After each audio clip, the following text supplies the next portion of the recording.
Seeing it's 6:01, I'd like to call the August 7th, 2019 regular meeting of the Kenai City Council to order. And if you are able, would you please rise and join me in the Pledge of Allegiance?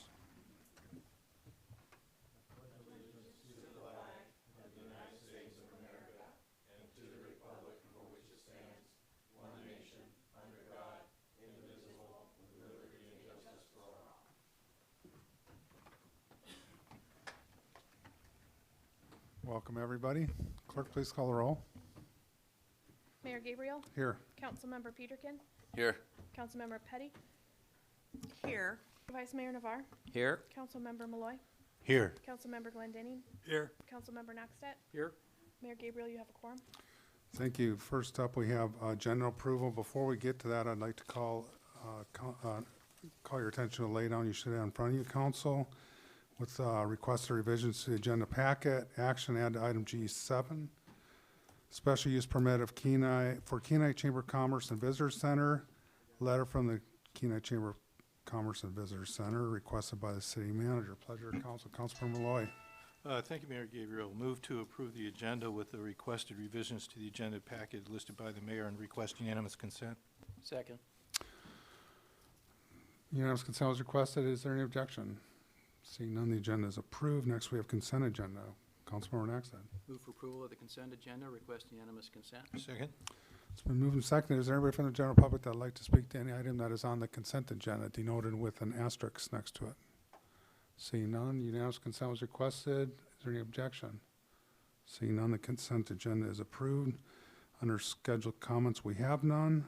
On item C, unscheduled public comment. Is there anybody from the general public that would like to address the council on any item that is not on the agenda or consent agenda at this time? Seeing none, we'll move into public hearings. Under D1, resolution number 2019-54, designating management authority for Track 2 Barron Park subdivision to reflect that revenues and expenses associated with the property are allocated to the airport fund requested by administration. Pleasure, council. Councilmember Malloy. Thank you, Mayor Gabriel. Move to approve resolution number 2019-54. Second. Is there anybody from the general public that would like to speak to resolution number 2019-54? Seeing none, we'll bring it back to council. Comments, discussion, deliberation from council. Councilmember Malloy. Thank you, Mayor Gabriel. Appreciate that the city manager and finance director brought this back to us in resolutions, and I do kind of get the rationale, but I do have a question for administration because it's not totally clear for me. There was money paid for by the general fund to acquire the property, and then later there was money paid by the airport fund for, and it seemed to me like it was like for the lease, to buy out the lease, which had building and equipment. And so I was wondering why administration was recommending no funds be transferred from the airport fund to the general fund for the land. Thank you. Mr. Eubank. Thank you, Mr. Mayor, Councilmember Malloy. You know, the history of these tracks for both these resolutions is kind of a long and convoluted one, and you know, back in 1991, you are correct, the general fund transferred to the airport fund $212,500 to remove the FAA deed restrictions that were on that property.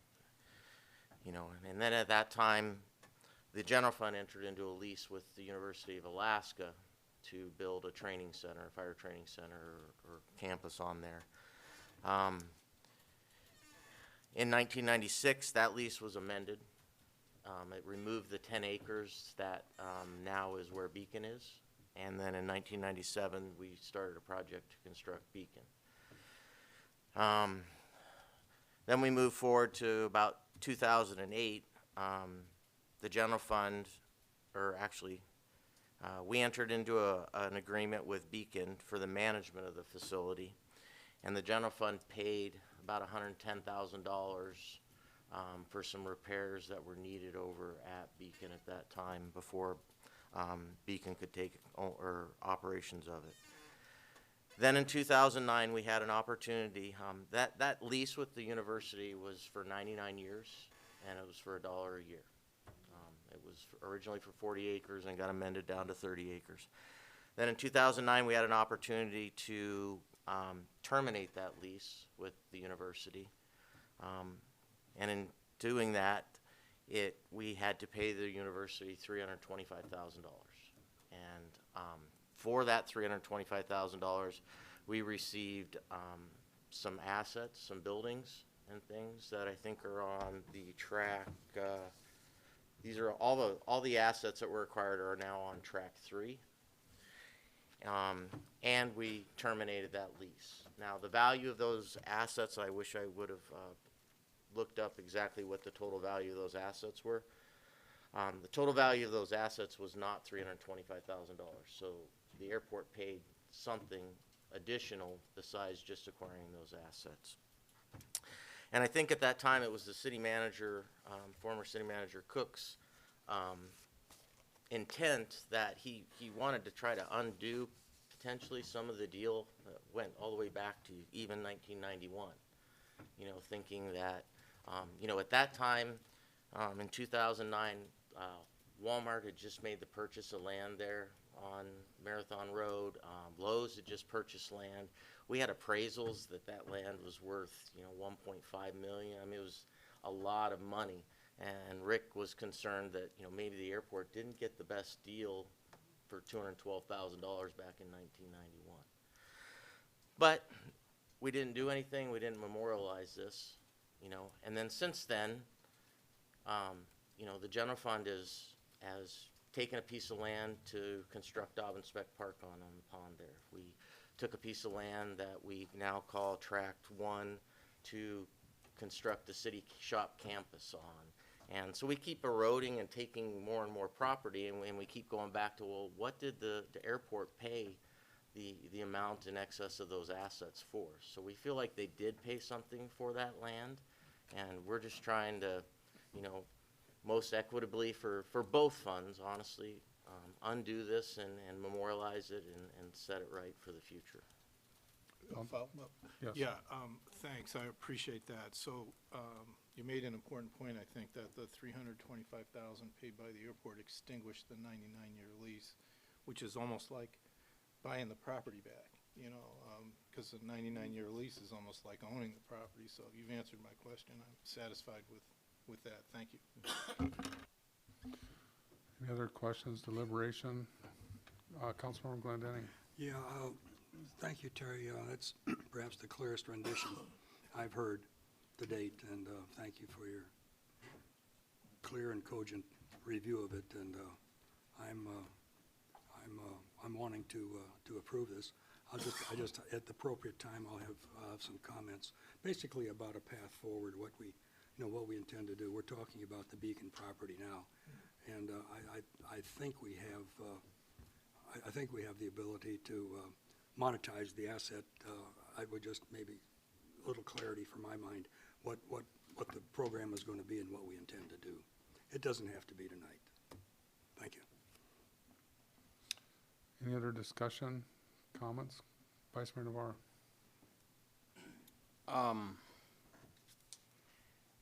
So, kind of just so I don't get confused, Terry, in a layman's term, can we go through track 1, 2, 3, 4, and 5 and say, at the end of this, who would own what? Sure. And also, if you could address the issue of track 2 and the money that the city put in to build the second floor, if I'm correct in that, and cover that scenario and how those funds, if in fact 2 is airport, 1 is city, 5 is city, 3 is airport, and I'm not sure where 4 falls at this point, but, so if you could maybe just give me a quick layman, just so I make sure my head is correct on this. Mr. Eubank. Thank you, Mr. Mayor, Councilmember Navarre.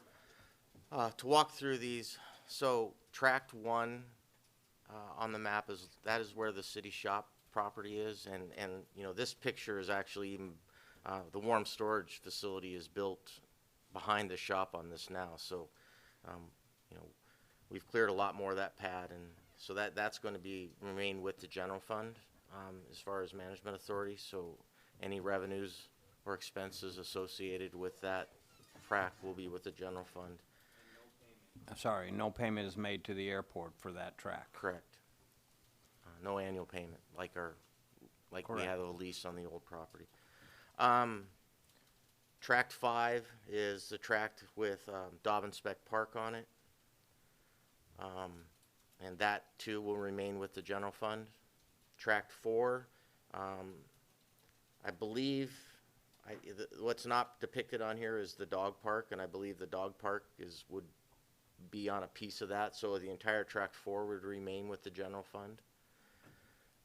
Tract 3 houses all of the assets, those physical assets that the airport acquired when they bought out the university lease. Those are all on Tract 3, and Tract 3 would now fall under the management authority of the airport. And then regarding Tract 2, it's our intent for that tract to fall under the management authority of the airport. And as far as the discussion on the general fund paying for the second story, I researched back as far as I could into that project, and I don't show a transfer from the general fund to construct the second story. What I think the general fund's contribution potentially was for that entire project was probably the installation of roads and utilities into this entire tract, and it may have been viewed as contribution towards the construction of the second story in Beacon. But, you know, since I've been with the city, when the second story of Beacon has been under lease, we had, I think, Chevron in there at one time. We had HEA in there for an extended period of time when they had a project going on. All of those revenues have been credited to the airport, and the airport's received those. So our intent now is for that, for all revenues, expenses associated with Tract 2, Tract 2 to become the property of the airport as well. So 2 and 3 would be airport, and 1, 4, and 5 would become the general funds. Remain with the general fund, I should say. And just for clarification, Tract 3 would be contingent upon our action or approval on the next item on the agenda, correct? Correct. Council, Vice Mayor Navarro. Okay, and just to follow up, the cul-de-sac, if you want to call it, or the circle at the end of Magic, is that possible without any influence? I mean, I know we still have, you know, authority over airport lands, even though it's airport authority, but I've always thought that whole right-of-way shouldn't have been vacated, that there should have been a track that, or a trail system that could go down and even follow that creek and possibly go across, things like that would tie in some of that. And I just want to make sure there's nothing that in our actions today that would prohibit that if the council took that kind of action in the future. Mr. Eubank? And I don't believe there would be. I just want to sort of put it on the record. Right. Thank you, Mr. Mayor. Councilmember Navarro, I don't think there's, none of this is going to be written in stone, but what I can say is that the intent of what we're doing is that if any of this land was to be sold or any revenue that's derived from this land, it would remain with the funds that we're designating who has management authority. So if a piece of that property had to be bought to put a trail on, then that revenue would go to the the airport fund for Tract 2. But no, nothing I think we're doing here tonight obviously is going to encumber what another council could do. And I guess I would just verify that if the city needed that as a right-of-way, or that it could acquire, because it had it at one point, and so. Sure.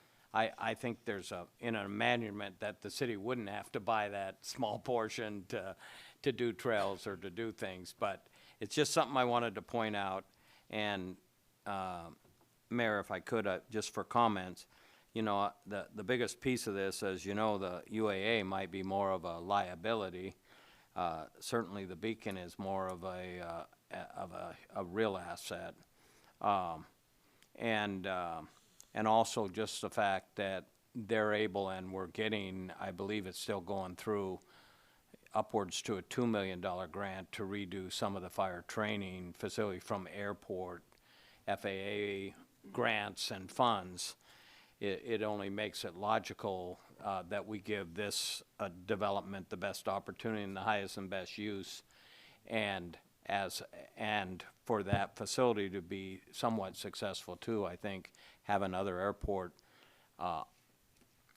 airports participate in their fire training down here and participate like that only enhances. So I just wanted to make that comment, that even if there was some small discrepancy either way or on this side or that side, I would be agreeing with this scenario at this point and how it's being presented to us today. So thank you. Councilmember Peterkin. Yeah, I'm not sure who this question's to, but on track 3, the little, it looks like a little section goes up to another cleared area with a bunch of stuff. What is all that up there? Who owns? Right up. Mr. Eubank. Yeah, right up I believe here. that was a Buccaneer, at least, Let's see. but, This- Mr. Eubank. Yeah, thank you, Mr. Oh, Mayor. let's see. Councilmember Peterkin, that road was installed when Buccaneer was drilling some gas wells there. I'm Oh, not okay. sure exactly who owns them now. But Buccaneer actually leased, or had it under a special use permit, had the use of this pad on track 3 during the drilling of that for, I think they set up a small camp there or something for their personnel. So that's why that road was installed. But that lot up to the north is the first lot of the industrial park, I think somebody said also. That's correct. I guess I have several questions. Would the first question I have is, would this affect the agreement we have with the American Red Cross? They've got some space in the Beacon building right now that they're utilizing. Thank you, Mr. Mayor. I don't believe that it would. There are no prohibitions on, any use within the Beacon facility. I mean, that's not restricted for an airport purpose or anything like that. Very So good. there's nothing that would make that have to change. And then my second question is I guess it's settled enough in your mind, I guess, that we don't have to do the same thing for 1, 4, and 5 to designate management authority to the general fund, that's presumed to be the case right now. Would that be Yeah, thank you, Mr. Mayor. Yeah, that is true. We feel that when the general fund transferred $212,500 to the airport fund back in 1991, it got management rights over, actually the full 40-acre tract Okay, at that very good. point. Okay. So those remaining pockets will stay with the general fund. very good? Thank you. Councilmember Nexon. Yeah, I wanted to say that I tend to agree with the administration's idea of fairness on this. It's kind of a balancing act. I mean, there's some pluses, minuses, and I think folks could probably argue some of them till the cows come home, frankly. But whatever we do here, it still stays under the city umbrella. It's not like there's another entity out there or something. It's still within the city. Something that wasn't completely clear to me, and I think using Mr. Navarro's term of layman's terms, the management authority to me initially meant, surface rights and surface use and whatnot. And it wasn't explicitly clear to me that the airport was going to actually own the ground. Still part of the city, but was going to have on these 2 parcels that we're talking about tonight. And kind of in review of the the resolution, I suppose it's still not as explicit as I would hope. So I do have an amendment that I'd like to offer that was provided by the attorney for me to amend Section 1 to clarify that the land is the airport's. So if the land is sold or whatever, that the airport will benefit from the sale of the ground, not only the assets that are on top of it. So if I may, I'd like to amend Section 1 to read that management authority for Track 2 Barron Park subdivision is designated to the airport fund, and revenue, including future sales and associated expenses, are allocated to the airport fund and airport land sale permanent fund as appropriate. Second? Any discussion on the amendment, Vice Mayor Navarro? And I guess, what does that do that currently technically doesn't do? Are you worried that if they sold the assets, it wouldn't go into the permanent fund of the airport? I'm trying to figure out the intent. I don't believe in the resolution it actually says that anywhere. I think it's presumed, assumed. I think we understand in 10 years if it sells, I think there could be some question. I think what this does is it explicitly says airport land, sale goes into the permanent fund. So that clarifies the ownership of the property. Councilmember Glendening? Yeah, by doing this, so we give a definition to the term management authority, is that correct? One more time, I'm sorry. By Councilmember Glendening. doing this amendment, we are giving definition to the term management authority. Even beyond, in my mind, contingent upon a sale later that would direct. But I mean, it says what a management authority today is. To Henry's point. That'd be maybe a question for legal, I guess, and, yeah. Mr. Bloom?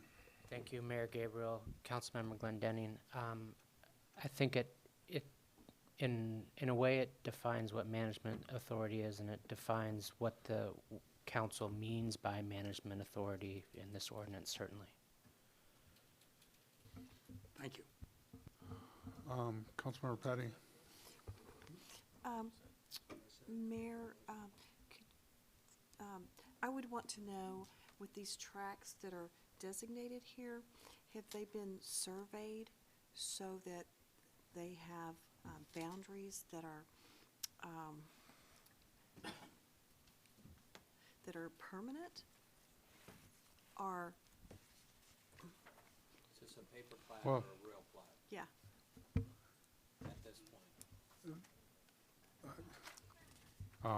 Mr. Eubank? Or, would you want to take that one, or? Thank you, Mr. Mayor. If Scott knows definitively, Mr. Bloom? Thank you. The only issue, I don't know that the red lines that you have in the packet are necessarily on the plat, and the only reason I say that is I think there's an issue with a road that we need to plat, and that may be the road going off that cul-de-sac. So we intend to take further platting action going forward to plat that existing road in. Councilmember Petty? so, would those designated tracks be surveyed so that you knew exactly where their boundaries were? So there wouldn't be any future misunderstandings going forward? I believe we know exactly where the boundaries are now. They have been surveyed and separated. But we are going to take future platting action, and if there's any questions that remain at that time, we would take care of it then. Vice Mayor Navarro? Councilmember Naxted's thing raised a question in my mind that and what our finance director Eubanks stated, if I heard him correctly. it was presumed at some point that this whole acreage was City of Kenai's, not airport, when they bought it. That's the suppose. So did the administration, because then this would clear up any of this right-of-way that could be given later on, and some of that, is, was it ever considered that the city could retain ownership of it? Because it can lease back to the airport for $1 a year. The airport can't lease to the city for $1 a year because of the FAA's rules. Did the administration ever look at leaving the property, but on track 2 and 3, giving the airport a $1 a year lease, but giving them the assets that are on the property and allow them to make all revenues from the property and clear it up that way? And is that an option or even a consideration? And again, I just now came to my head from this discussion, so I'll leave it at that. Mr. Bloom?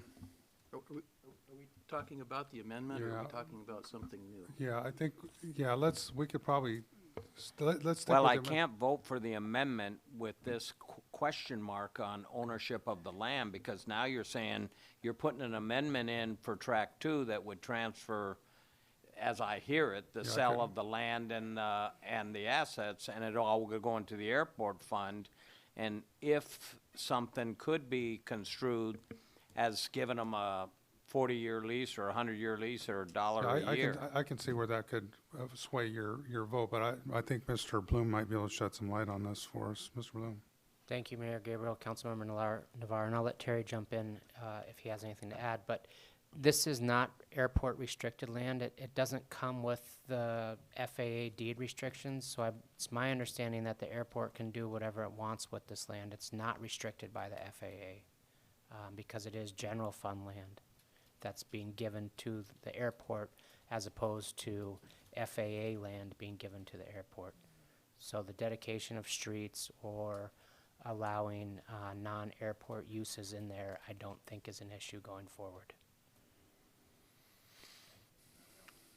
Any further discussion on the amendment? Seeing none, clerk, please call the roll. Mayor Gabriel? Yes. Councilmember Peterkin? Yes. Councilmember Petty? Yes. Vice Mayor Navarre? Yes. Councilmember Malloy? Yes. Councilmember Glendinning? Yes. Councilmember Nextet? Yes? Motion passes. Thank you. Any further discussion on the main motion as amended? Seeing none, clerk, please call the roll. Councilmember Peterkin? Yes. Councilmember Petty? Yes. Vice Mayor Navarre? Yes. Councilmember Malloy? Yes. Councilmember Glendinning? Yes. Councilmember Nextet? Yes? Motion passes. Did you call on me? Yes. I was waiting for that. Thank you. We're now on to item D2, resolution number 2018-55, designated management authority for track 3 Barron Park subdivision reflect that revenues and expenses associated with the property are allocated to the airport fund requested by administration. Pleasure, council. Councilmember Naxton. I move for approval of resolution 2019-55. Second. Is there anybody from the general public that'd like to speak to resolution number 2019-55? See no one, bring it back to council. Discussion, Councilmember Naxton. If there isn't any discussion yet, I'd like to make basically the same amendment to section 1 that I did before in the other resolution. And so I'd like to amend section 1 to read that management authority for track 3 Barron Park subdivision is designated to the airport fund and revenue, comma, including future sales and associated expenses, comma, are allocated to the airport fund and airport land sale permanent fund as appropriate. Second, request unanimous consent?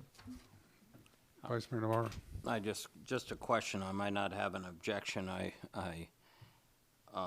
It's like the first one. Now I'm questioning after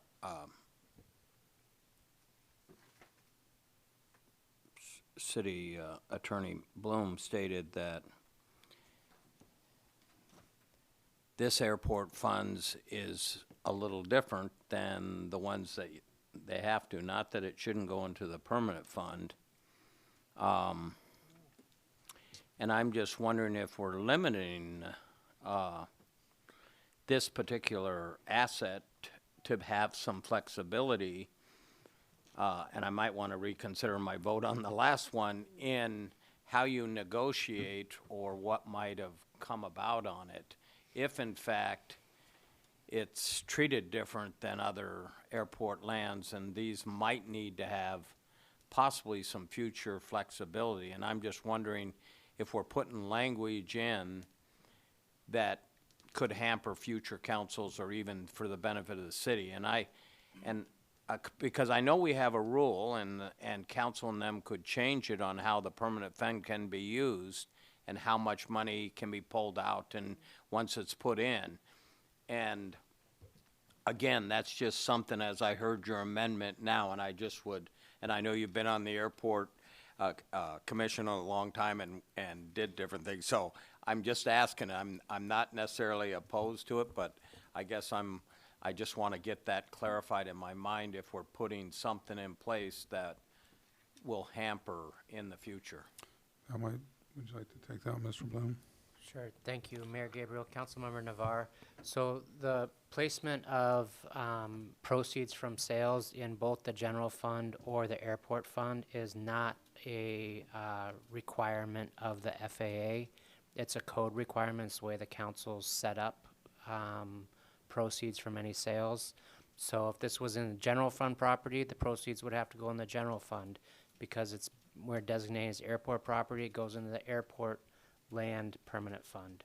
I'm sorry, I misspoke. It would go into the general fund lands permanent fund. We have the similar funds for airport and general fund land. So designating this as airport land isn't what's tying your hands for the use of the proceeds. If you wanted to change that, you would have to change our code that applies to the proceeds of land sales. So if it remains in the general fund and it sells, it's going to have to go in the general fund land permanent fund. If by transferring it to the airport, it goes in the airport. Terry can explain better. Mr. Eubank? Thank you, Mr. Mayor. Actually, I don't think I can do any better. I just wanted to point out that the requirement for the sale of general fund land to go into the general land sale permanent fund is a charter provision, not a code provision. So there's actually more flexibility on the airport side because those provisions are within code and council can change that, but the others are, the general fund side is within charter. So that would have to go to the voters to make an amendment there. Vice Mayor Navarre?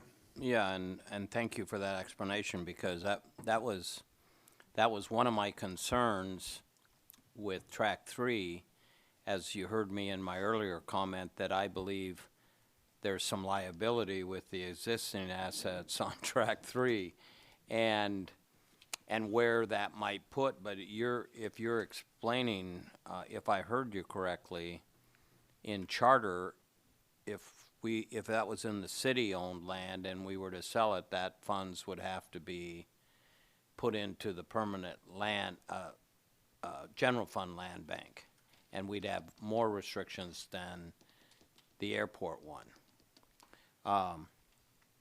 And with that said, since you raised the question, does that open up a can of worms? Is there any funds that need to be, with all of this action, need to be appropriated into either one of the land fund banks? The fact that we're making this transaction between us, is some of that 400,000 that was way back when that was paid, did that go into a land bank and that would suffice the requirement maybe of charter?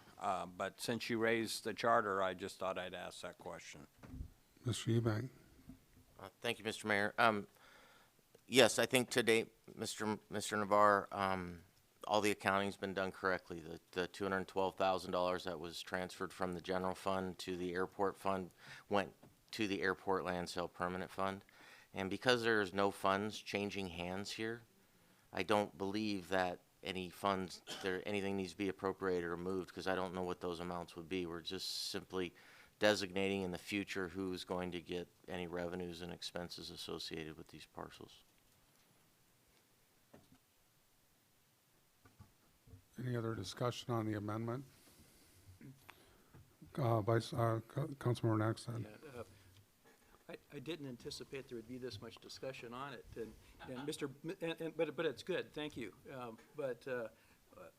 I think, and Mr. Bloom can correct me if I'm wrong, I believe this amendment just clarifies what the city's intent was all along in this resolution.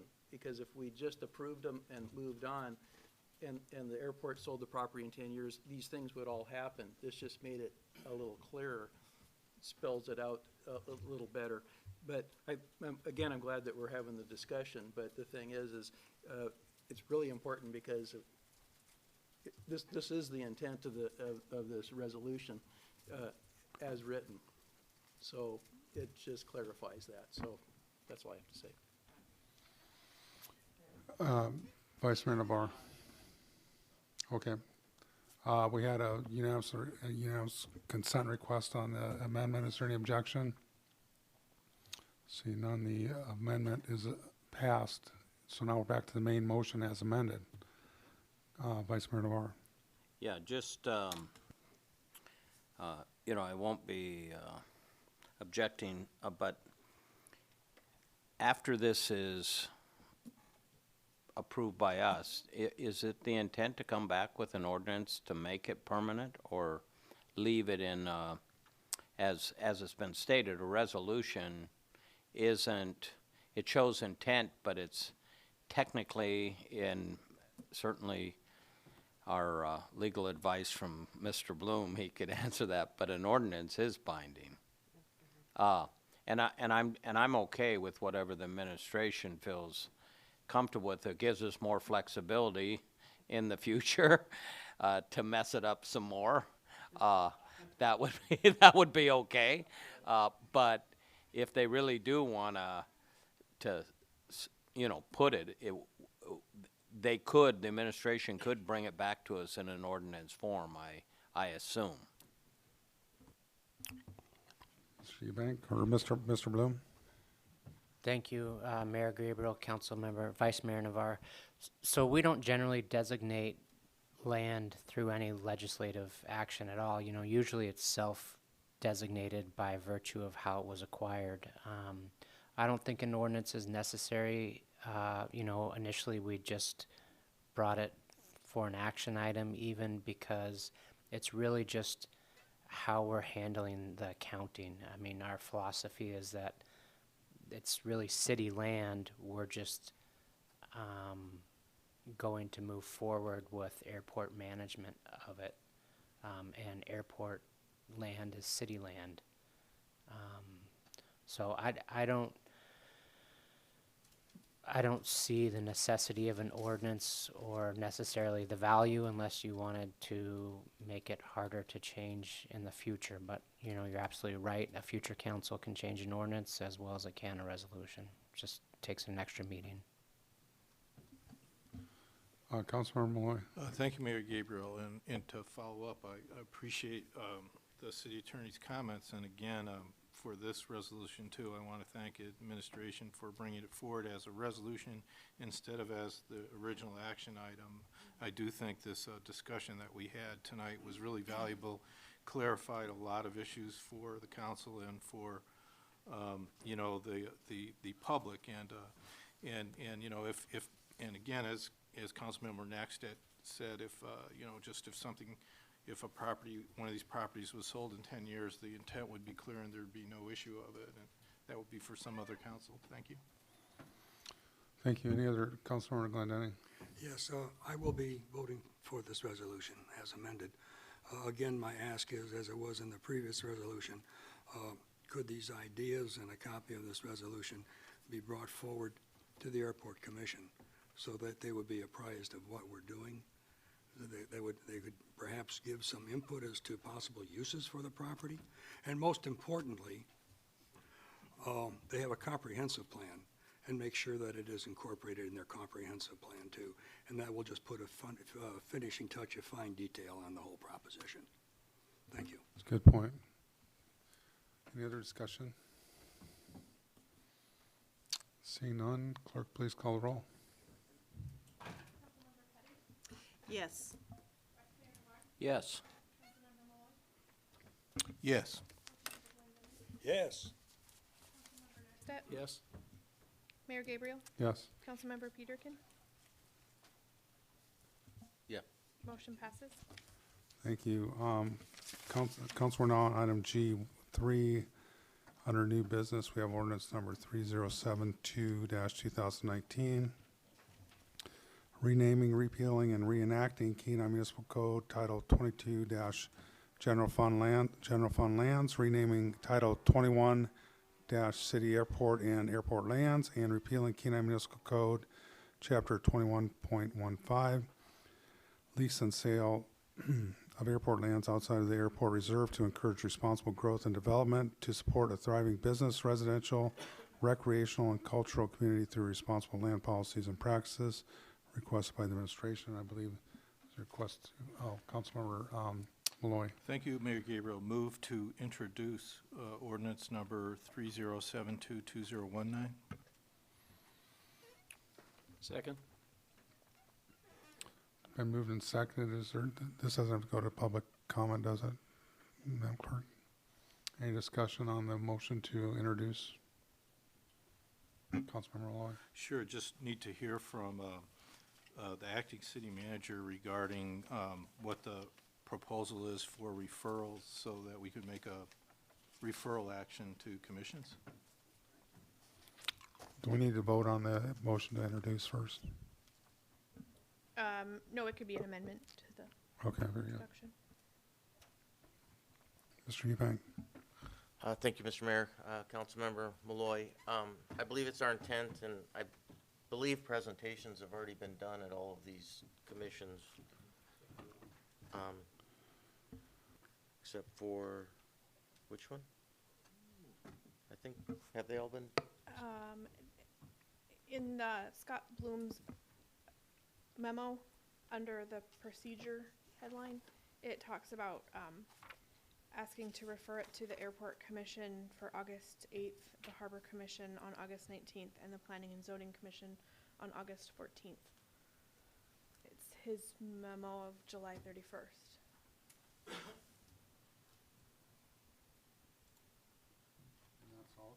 And that's also in the 1, 2, 3, 4, 5, 6, 7th, and 8th whereases of the ordinance to fill in the blanks there.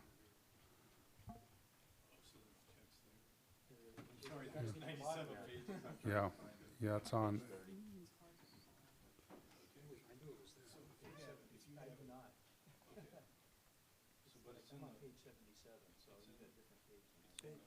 Page 30 of my Yeah, it's on the first page of the That's helpful. I could do the motion to amend. very good. Yes, please.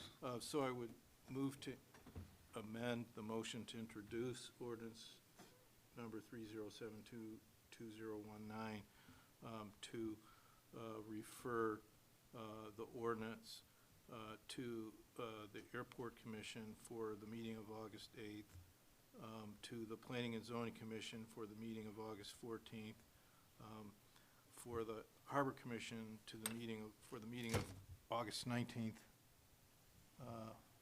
and then to be returned to the City Council for an agenda following the last commission meeting of those. Second, request unanimous consent.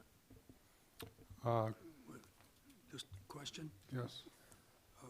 Tell them you're concerned about the date. Well, the Harbor Commission meets on August 12th, the According- first Monday after our meeting. Oh, sorry. Councilmember Peterkin, we moved that to the 19th because of conflicts with Alaska Municipal League meetings. Okay, I'll be gone that day. I The didn't 19th. hear about that. I got it. Okay, so you're going to cover Councilmember Glendenning? Just one question from Scott Bloom. We are working on changing the code provision regarding how the harbor proceeds and acts. Is it your intent to bring that forward too at the next Harbor Commission meeting for discussion?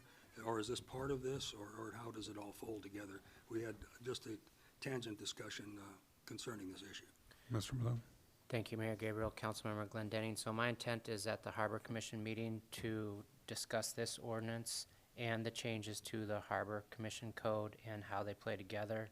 And then if this is passed by council, I would then bring code revisions for the Harbor Code forward, as long as they're supported by the Harbor Commission. Thank you very much. Vice Mayor Navarro?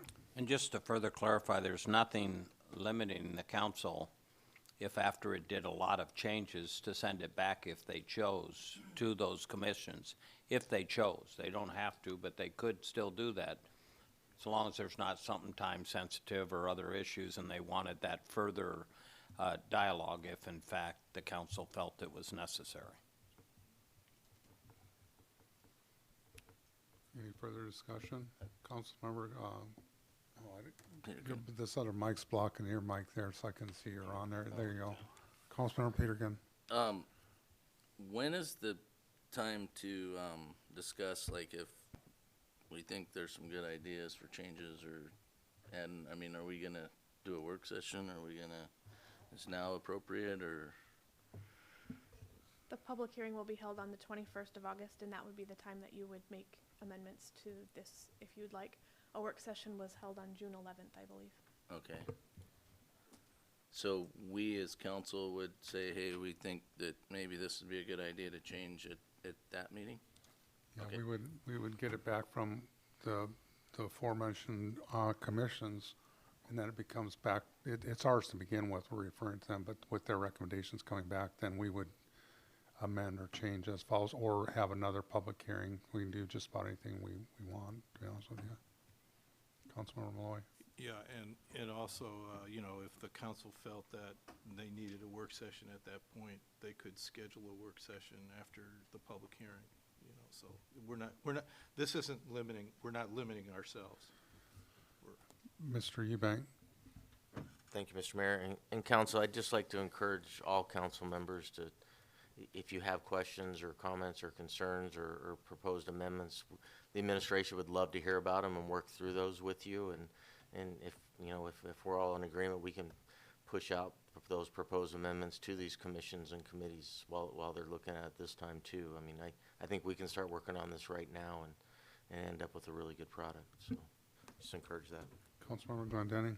Yeah, following in that train of thought, I would like to see included in this body of work what the actual forms to be provided to the public would look like.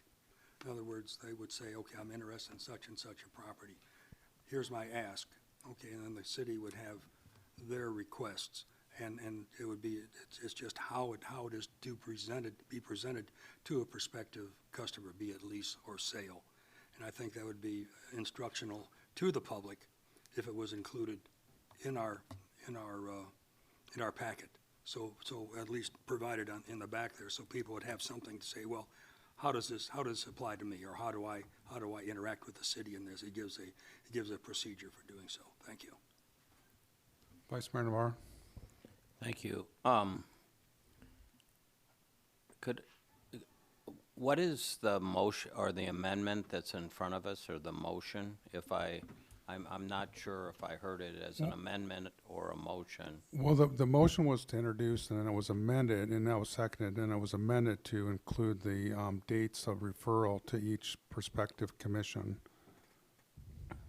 And that was seconded. So that's what we're considering right now, is referral to the commissions, planning and zoning, harbor, Well, no, but and airport. I'm looking on page 30, and in the ordinance, it has that. And the clerk can certainly correct me, because I didn't know we could make any amendments at introduction. We are amending the motion to introduce. We're not amending the ordinance, we're amending the motion to introduce the ordinance. We're referring, Yeah. we're introducing and we're referring to these commissions. We're not amending this. So you're just introducing and Correct. moving these to those commissions. Correct. Right. Even There will though be the a memo ordinance says coming- they're gonna have the planning and zoning, but I understand, as long as we're not violating There will be procedure. a memo at the August 21st meeting requesting you to fill in those blanks. Thank you. So, in other words, we've got an amended motion right now. We need to vote on the amendment to refer, and then the motion to introduce. Right. Councilmember Malloy. Yeah, I just wanted to follow up on the acting city manager's comments, because, you know, the council has limited itself. I don't think that we're able to individually give you amendments and have administration send them to the commissions, you know, because of the change that we made to policy where we said that anything like that from a council member has to be approved by the council to go to commissions. So I just wanted to, you know, note that for the record. And again, all this does is it doesn't limit us going forward. It's consistent with our policy where we have to, when we introduce something and we're, you know, we say when we're sending it to commissions and then we want to get back from them. But it's not limiting us after we get it back from them. And we're not changing the text. We're just referring it. Councilmember Glendenning. Yeah, Counselor Malloy clarified my thoughts, and so I'm just going to turn my mic off. Okay, so Vice Mayor Navarro. Sure, not to, I believe in the future an ordinance just as it's written today. A matter of fact, I like it like this, that it wouldn't require a referral from the council for them to bring it up. You actually have a spot, a fill in the blank, and you know, the question always comes up, you know, they canceled that meeting, or they had, you know, and now what do they get to do or not? But I'm okay with this language this time, but I'm not saying that, because I would like to see ordinances do this, that they automatically get to their next meeting. And if they don't comment or give no recommendation or whatever, then the council still can proceed at its next meeting.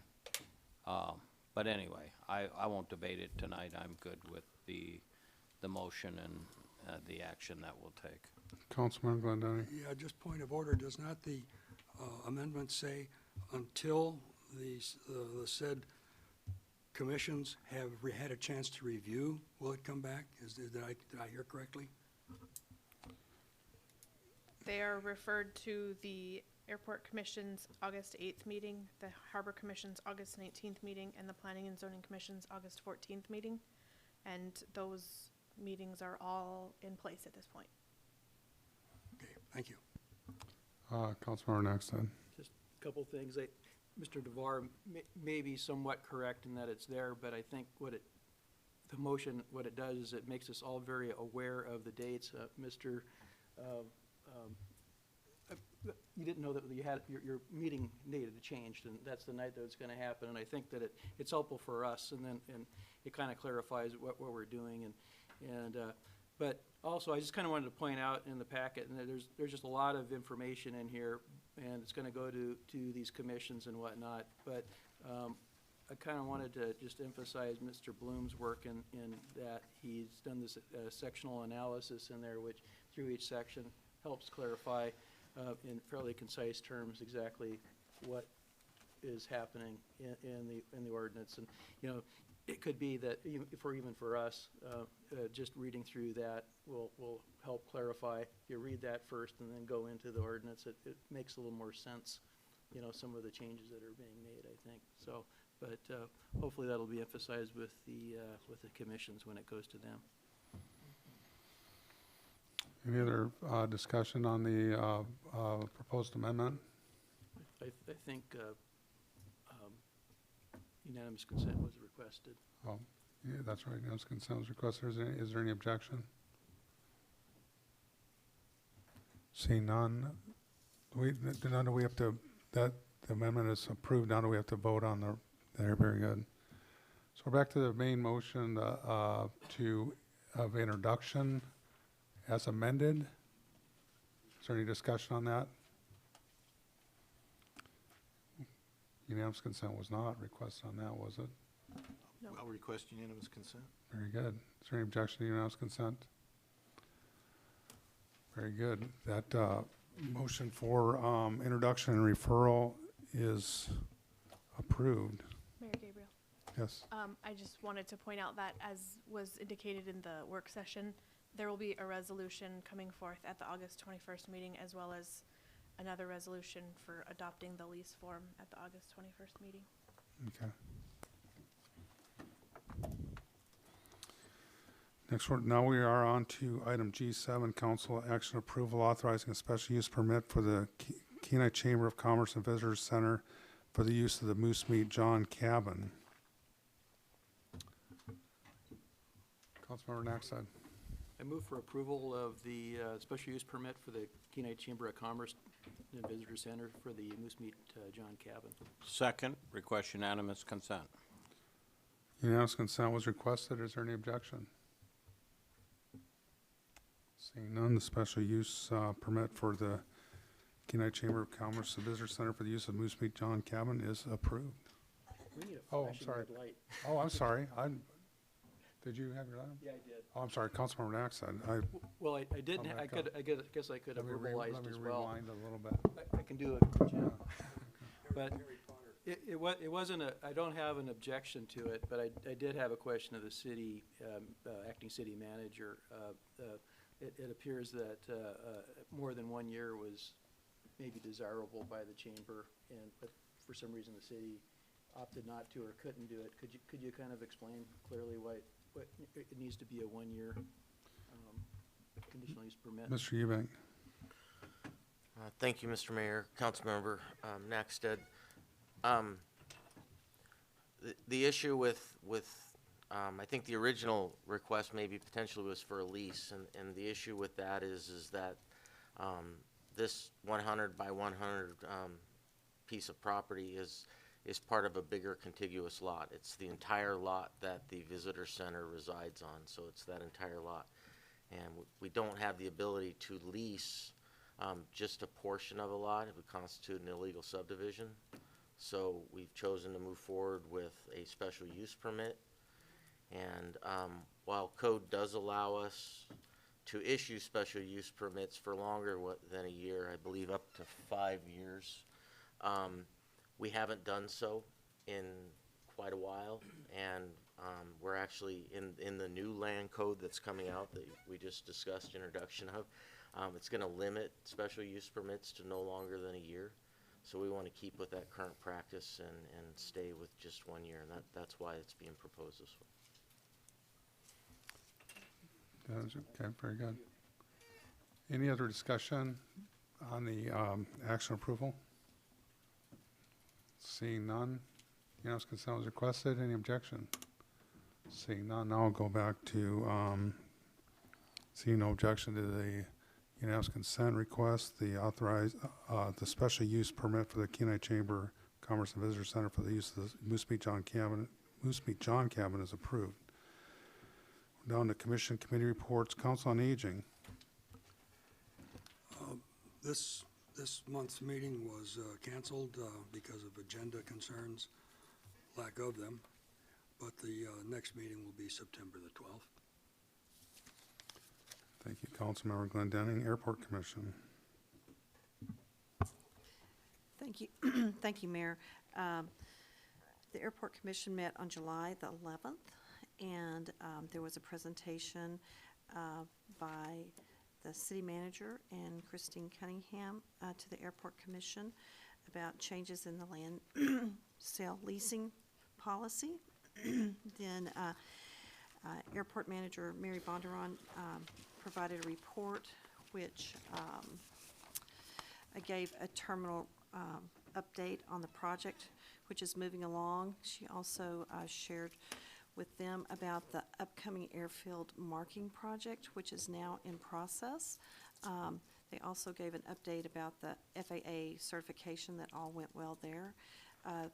She reported that the Field of Flowers sign was completed and installed, and then also that there was an update on the upcoming wildlife refuge and state park display, which will be implemented. And then our next meeting is tomorrow night, August the 8th, at 6 o'clock here at the Chamber. And that ends my report. Thank you. Thank you. And I will note that I think I detected some flowers coming up over there in the Field of Flowers, so sign got put up just in time. Yeah, so I could have swore that's what I saw. It's amazing as dry as it's been. Harbor Commission. We didn't meet in July and thought we were meeting Monday, but apparently we're meeting the 19th, which I will be in San Francisco with my daughter, so thank you, Jim. Will be there for me, so excited here. Thank you, Councilmember Peterkin. Parks and Recreation Commission. Thank you, Mayor Gabriel. Parks and Rec met on August 1st. They discussed bike rack locations. There's four bike racks that have been donated to the city. Well, one was from the city. 3 of the bike racks were donated by Kenites Indian Tribe, Foster Construction, and Friends of the Library. And some of the places they were looking at placing these racks were at the Kenai Visitor Center, Dobbins Beck, Look, Leif Hansen Park, Municipal Park, and over by the Senior Center. But they expect to be getting more, perhaps, of these bike racks. Just some costs. There's 2 types. There's the little smaller U-shaped ones. They look like a little bit like bicycles, but they're $165. And the V-shape are more like $275. So they're really kind of affordable. So anybody that wants to make a bike rack donation can do that. If it's a company or an individual, I think that there's also a little, your name can be on there. And they can be spread around town here. And also the director pointed out that the beach, in his opinion, was the cleanest in at least 4 years down there. So their next meeting is going to be September 5th. Thank you. Beautification Committee. The next meeting is September 9th. Very good. Mini grant steering, there is no report. Point of order, Oh. planning and zoning. Oh, I'm sorry. I must have scratched that off. I'm getting ahead of myself here. I know I talked too much Yeah, I think- already. I'm sorry. Go. Planning and zoning. Come on, Councilmember Malloy. Thank you, Mayor Gabriel. Planning and zoning met on July 24th. They had a lot on their agenda, it being their only meeting of the month. They had a resolution where they approved a original preliminary plat of Shoreline Heights Thiel replat, and this was so that the applicant could vacate a lot line and make 2 lots into a larger lot for home construction, and that was approved. And then there was a resolution on application for a conditional use permit for to operate a guide business at 1325 Angler Drive, Kenai, submitted by Jeff Bressler. And in years past, there had been an angler guide business operated out of that location, it hadn't been for a couple of years, and so this was a use that had been there in the past, and that was approved. Then there was a resolution for, this was an application for transfer of a conditional use permit for operation of gravel pit. This is a estate of Mavis Cone to basically quality asphalt paving, and there was quite a discussion over that. It passed, but the concern that the Planning and Zoning Commission wanted me to pass on was the lack of regulation that the city has over reclamation. We have no rules or regulations regarding reclamation from old gravel pits. And so there was a discussion back and forth with the applicant regarding that, but, their plan is to, use it for the existing highway projects and then, until it's used up. But, so the suggestion that I have for council is that they could bring up that issue. The Planning and Zoning Commission does plan to look at our our gravel pit ordinance, you know, in code, after the Borough Planning Commission is done with their addressing it at the borough level, and then our planning commission was gonna look at it, and that's a subject that they could, you know, inquire into at that time, and, you know, and planner can help them look at what options are for that, like requiring bonding or whatever. So that, I wanted to pass on that was an issue of concern to them. And their next meeting is the 14th here. Thank you, Councilman Moore. I apologize for skipping over you there. Beautification Committee gave the report. Mini Grant Steering Committee, there was no report. There is no report. On the report of the mayor, I did attend the July 4th parade. That was an unbelievable turnout this year, and it's probably the hottest 4th of July on record, I would imagine. The folks that didn't claim shady seats were bumming because it was pretty hot on the sunny side of the street, but very well attended, and it was a good day. I had a family in town, and they were all able to attend, and so I had a very enjoyable time. I did attend the last meeting and recommendation of the election stakeholders group, and they have come out with a recommendation. They'll be presenting it to the assembly at their next meeting. Paul Ostran, our city manager, was the chair of that group, and there was it was covered in the Clarion already with sort of the outline of the recommendations, but essentially there is going to be a recommendation to sort of mirror what Anchorage is doing with the vote by mail system. And other than that, been doing a lot of fishing and been pretty busy and had a pretty enjoyable summer so far. And with that, AML next week, I will be attending that. So hopefully we'll see some of you folks over there too. Administration reports. City Manager, Mr. Eubank. Thank you, Mr. Mayor, council members. I just wanted to give a little bit of a report on DipNet. I think we had a very, very successful DipNet season here. You know, we executed the fishery. We didn't have any injuries, so our revenues came in at about 95.5% of what we projected. So we didn't quite make revenue budget, but we budgeted $435,000 in revenue, and we had $416,000 in revenue that we recorded. You know, I think we need to thank the city staff and all the temporaries that worked it for us. I'd also like to thank, I received a call from the Department of Fish and Game when they were contemplating opening the fishery to a 24-hour fishery, and they gave us plenty of heads up and notice about that. That was much appreciated. And then probably also really need to recognize the Salmon Frenzy folks that come every year and help us and help direct traffic and things on the beach. But, you know, overall it was a really successful fishery, and there was a lot of fish and it was good weather, so we haven't had a whole lot of complaints. Touch on a couple of other things. You know, there's a lot of summer projects going on. If you haven't driven by the site of the new cemetery, there's work been going on up there. It's been actually being done in-house. Our street department crew has cleared and grubbed that site and done some excavation and bringing in some road base and things like that right now. Councilmember Petty mentioned the airfield crack sealing, seal coating, and painting project is underway. That's going on out there right now. They should finish crack sealing of the main runway this evening and start painting it. I will tell council that you should expect an ordinance at the next meeting on the 21st, providing supplemental funding for that project, and also asking for that ordinance to be acted on in one meeting.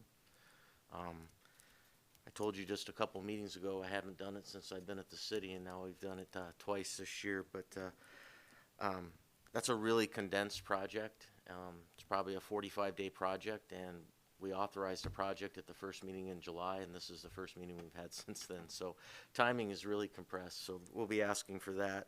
So that will be coming. You know, the terminal rehab project, certainly the pain is not over if you've been in the terminal lately. I believe Raven should be getting back into their space, their new space here relatively soon. But on the runway side or the apron side, they've now, I think, are in the process of extending those walls out, and so there's quite a bit of work being done there, and a fair amount of work going to be done down in the restaurant on that end. So that project's coming along well, but it's still a war zone.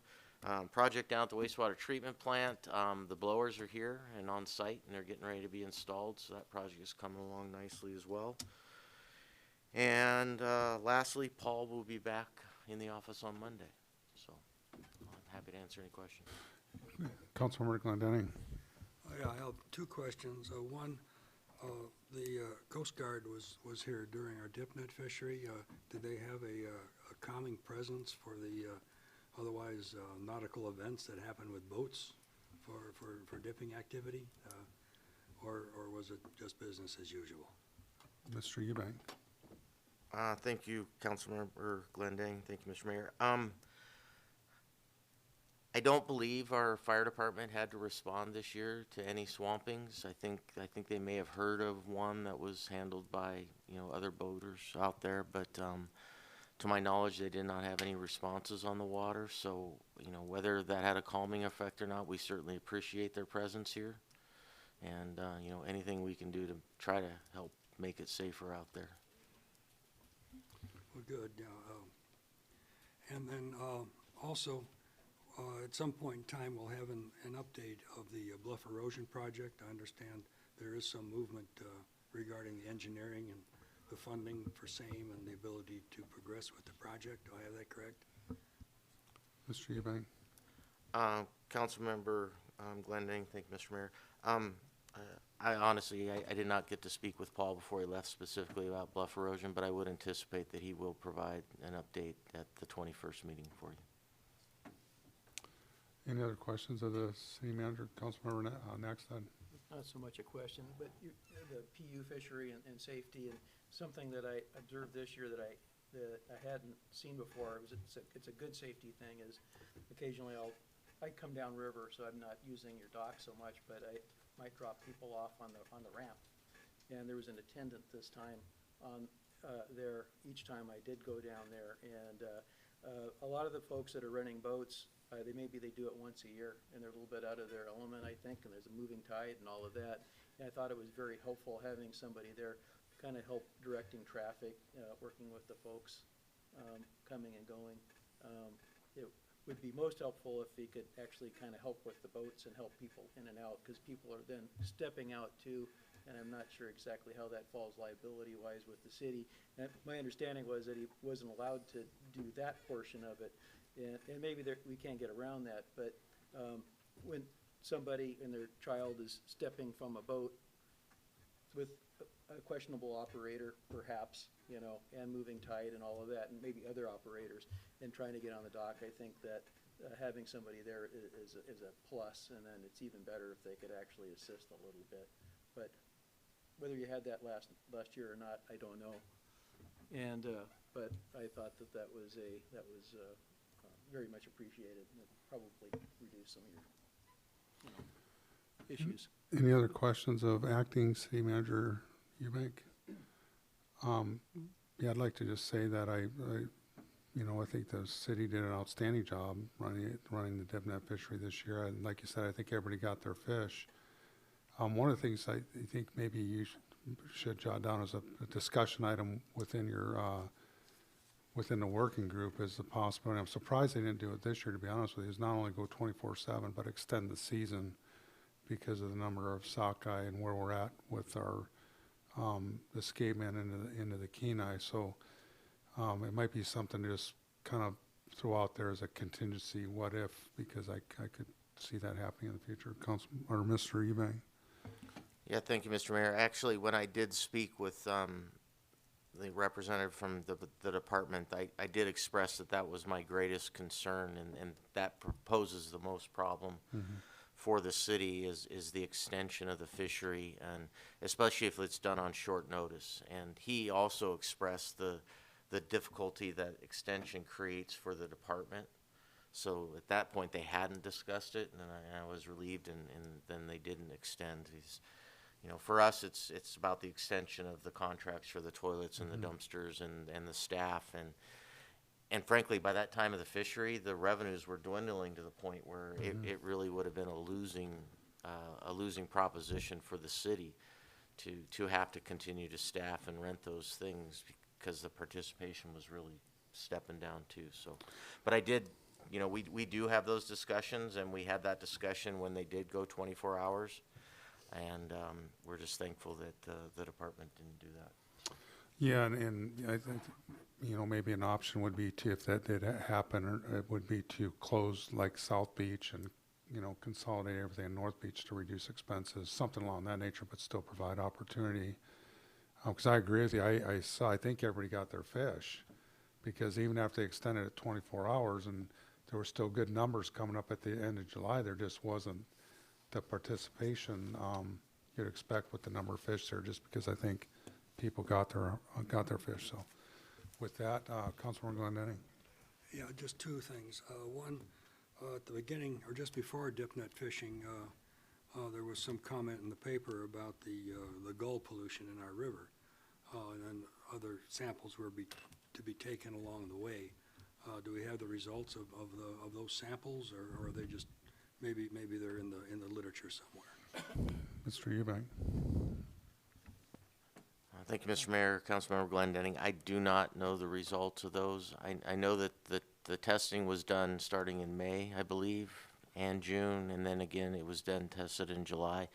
And, you know, there was exceedances in both May and June. So, you know, the correlation between that and the PU fishery is, I mean, there's exceedance before the fishery ever starts. So this is related to the gull population that's there the entire summer. So Yeah, it's vital. And then also just a request for the Harbor Commission, if maybe just some thumbnail rendition of the PU fishery and how it was conducted, the successes, any comments that could be made. They're here to advise us, and perhaps they would have something to add to the discussion. I know they would appreciate some information on the big project, since it is a concern of theirs. Thank you. Vice Mayor Navarro. Real quick, I was going to wait till my closing comments, but since everybody keeps going on the TipNet and a few others, I just want to say I too went through the two gates. I didn't go down to the dock this year, but I did go through the others, and the gate people were great. In some cases, they had the 1 hour pass that made it easy over the kind of like a thing that you could put over your rear view mirror, you know, that one. I hadn't seen that one before. And then once they saw me coming, they just let me through. One time it was near high tide, and so I drove the beach and came out up on Setnet.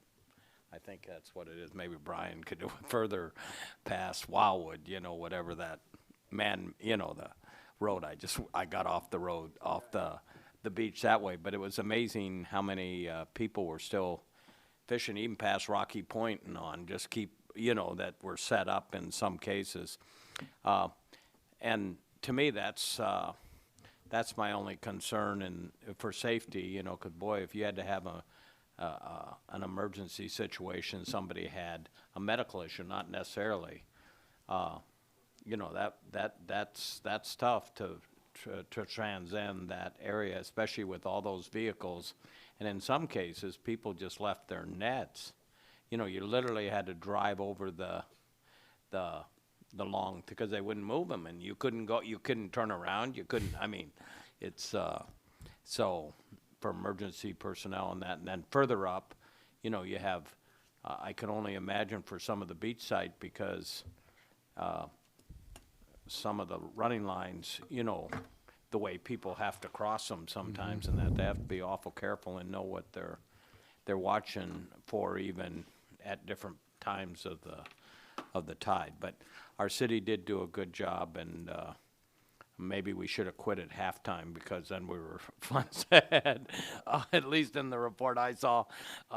And also, I guess if the state says they're gonna open up 24 hours, say, no problem, you got management too, by the way, and go from there.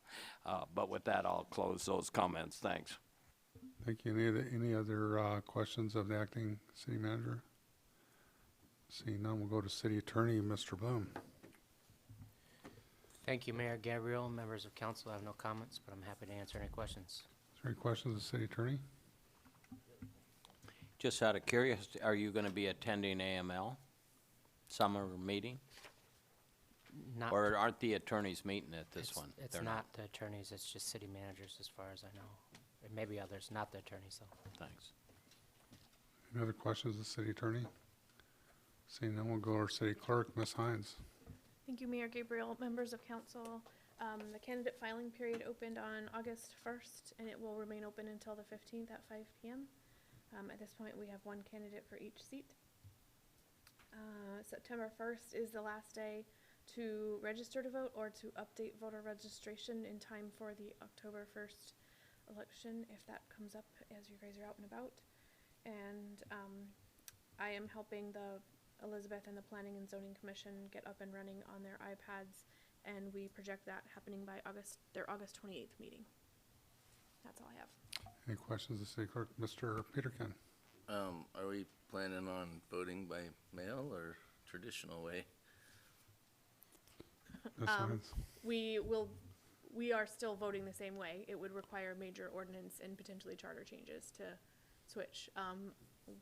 Once the Borough Assembly starts making decisions, I'll do a similar process for city council work sessions and potentially a stakeholders group to just talk about it and give us direction on how we're gonna, what our options are for staying the same or following the borough's path. Thank you. Yep. Any other questions of the city clerk? Seeing none, we'll move to additional public comment. Is there anybody from the general public that'd like to address the council at this time? Singing, yeah, tumbleweeds and crickets, there's, seeing none, we'll go to council comments. Council member or Vice Mayor Navarre. Yes, as has been stated, we have had a great summer so far. It's amazing. So that's great. I do appreciate, as you know, on the 13th, 14th, and 15th, AML is hosting, or Soldotna is hosting the summer AML meeting, and I appreciate it. I think most of you are going to try to attend some of the days, and so I appreciate that. I'm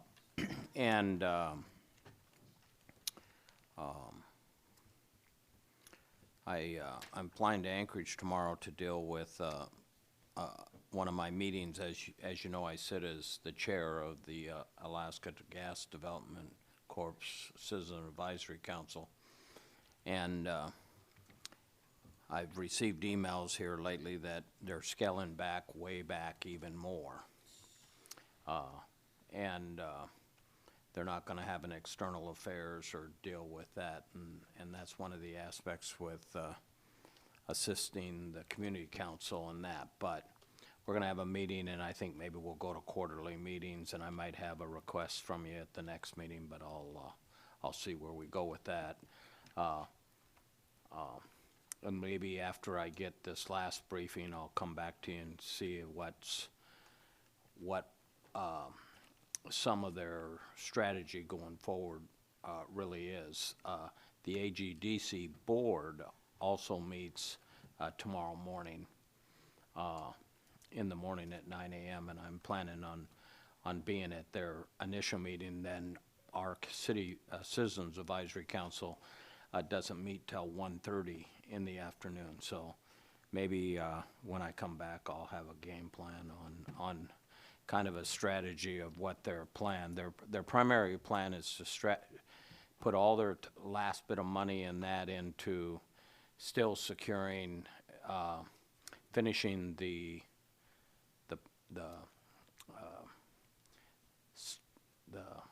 feasibility study or the feed phase or the pre-fees phase, and get it to the next level without, and at the same time, still entertaining buyers and so on. But the focus is going to be finishing the project and continuing to work on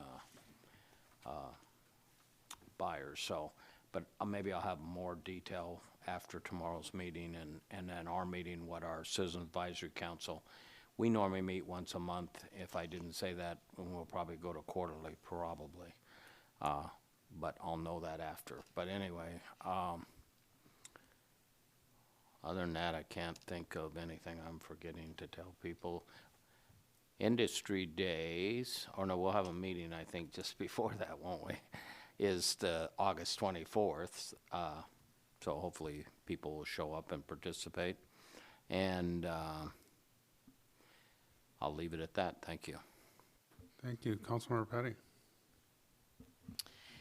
Yes, I heard from some of our guests who came down here to participate in the personal use fishery, very good reports from that, and would like to thank all of the city individuals who worked to make that go smoothly. I'd like to say thank you. Also, our city looks very clean and lovely, and the flowers are gorgeous. And so thanks to everyone who participated and made that possible. And so that ends my comments. Thank you. Councilmember Glendenning. Yes, with respect to Councilor Navarre, I live in the AGDC parallel universe. And our goal or mission is we're going to have at least one more meeting here in August. And we are tasked with finishing up the environmental impact statement. And the goal is to get the project permitted. Okay, have a permit on the shelf ready to go. It is valid for 5 years. That is the goal. British Petroleum contributed $10 million to this end. Okay, Exxon did also. So there is funding at the de minimis level that Tim said to finish up the permit phase of this in the environmental impact statement. We have before us, I can get with Elizabeth and Paul just to make sure that our comments that are in the register are valid.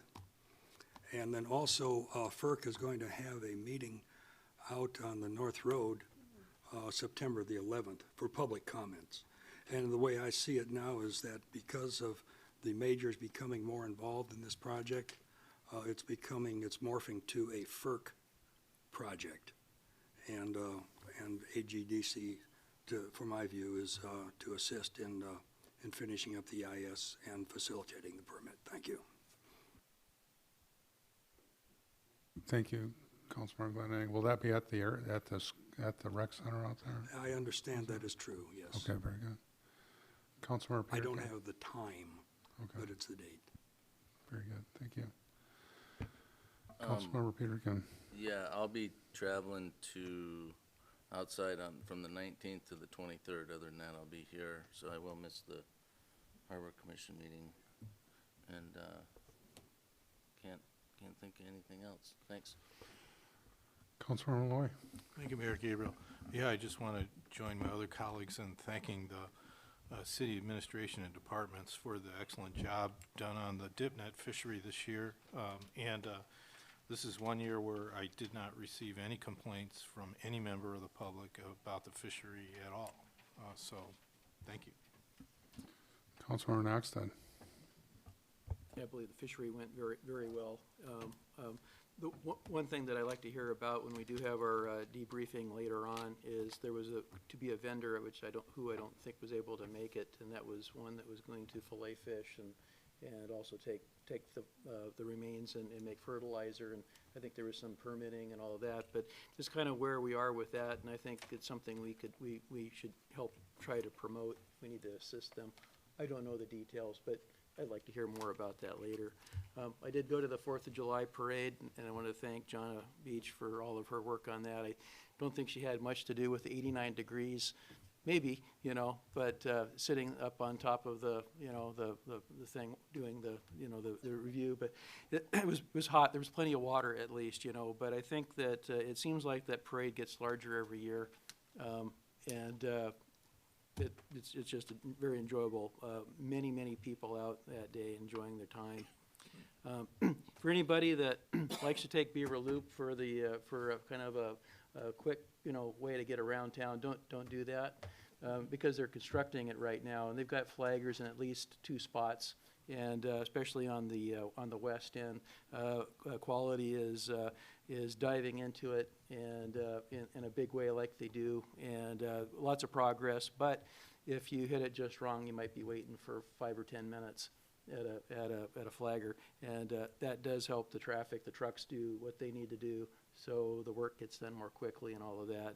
But they are doing a very good job. Since I live right in the middle of the project, I just wanted to pass that on, and I'm very pleased to see that work going on.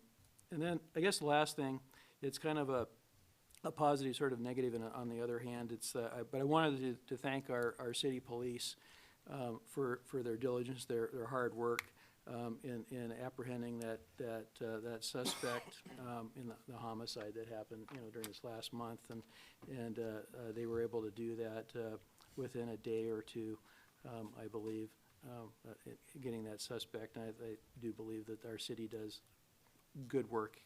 That was just something that kind of emphasizes their professionalism and everything, and I'm very appreciative of that, and I know the public is. Thank you. Thank you. Agreed with your last comments there, Councilor Nack said.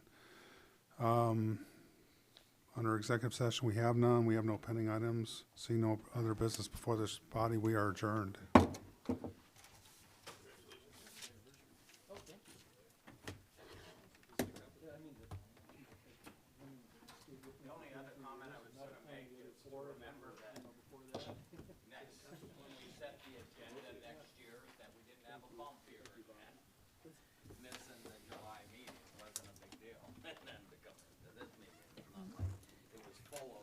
Yeah, I was.